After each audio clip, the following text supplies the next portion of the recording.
Alors, voilà, Secret Story saison 13 est reparti. Et on découvre les nouveaux visages. Il y en a un qui, disons, intrigue pas mal. Ahmed. Ah oui, Ahmed, son portrait officiel, c'est vrai, dessine un peu un double visage. D'un côté, le grand type sympa, et de l'autre, le stratège annoncé. C'est ça. Donc l'idée, c'est un peu de décortiquer ce personnage. Qui est-il vraiment sous cette apparence? Et surtout, comment son secret, qu'il partage avec Célia, s'intègre là-dedans. Exactement. On va essayer de cerner un peu mieux ce profil clé. Alors, commençons par le côté visible.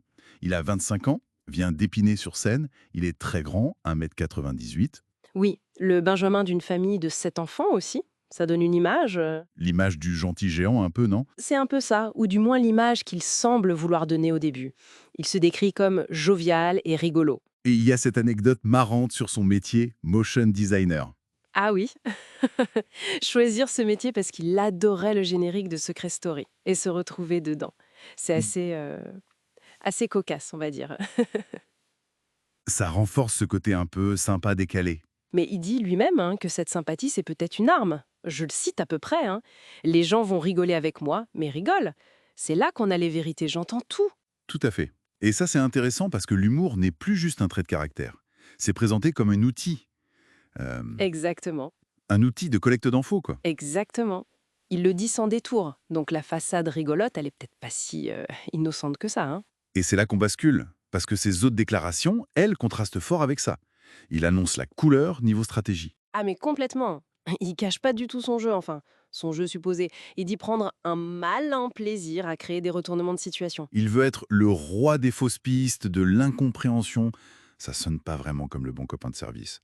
Non, clairement pas. Ça tranche net avec l'image du début. Et il enfonce le clou, hein. Il dit être plus concentré à faire perdre les gens qu'à gagner. Carrément. Et il prévient, préparez-vous parce que je pense que je vais vraiment vous choquer. Oula, alors ça, c'est une déclaration forte. On peut se demander si c'est vraiment jouable comme stratégie dans la durée. Oui, parce que Secret Story, ça repose quand même beaucoup sur les alliances, la confiance, même si elle est souvent trahie, se positionner d'emblée comme le perturbateur. C'est risqué, très risqué. Historiquement, ceux qui jouent trop frontalement contre les autres finissent souvent par s'isoler. Après, bon, Oui. sa taille, son humour, ça peut peut-être l'aider à désamorcer un peu, mais cette volonté affichée de choquer, de faire perdre, c'est un sacré pari.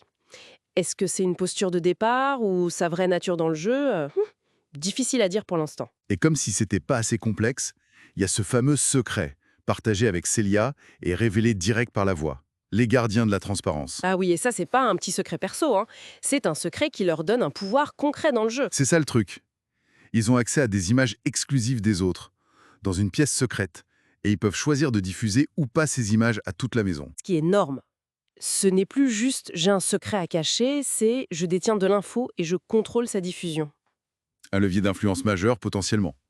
Ils peuvent créer des histoires, révéler des choses, ou au contraire protéger quelqu'un en gardant une info pour eux. Tout à fait. Et là, le lien avec ces déclarations de stratège devient évident, non? Ah bah oui. Pour quelqu'un qui veut créer des retournements de situation, semer le chaos, comme il dit, avoir ce genre de pouvoir, c'est presque du sur-mesure, quoi. Il a les clés pour potentiellement manipuler le jeu de l'intérieur. Donc si on essaie de synthétiser, on a le mec sympa et drôle en surface, qui se sert de ça pour écouter. Oui. En dessous, un stratège qui revendique vouloir semer la zizanie, faire perdre les autres, choquer. Mhm. Et en plus, il a ce pouvoir incroyable de gardien de la transparence avec Célia, qui lui donne les moyens de ses ambitions. Le cocktail est... Explosif, c'est le mot. C'est vraiment ce qui rend ce duo Ahmed-Célia particulièrement fascinant dès le début de saison. Et ça pose une question qui dépasse même sa propre victoire, peut-être. Justement, si son but affiché, c'est vraiment faire perdre et choquer, jusqu'où ils sont prêts à aller, lui et Célia, avec ce pouvoir? Est-ce qu'ils pourraient l'utiliser non pas juste pour avancer eux-mêmes, mais pour orchestrer une sorte de jeu de massacre stratégique? Pour redéfinir complètement la dynamique de la maison, la confiance, les alliances, Exactement. Quel genre de choc au juste il pourrait provoquer avec cet accès privilégié à la formation?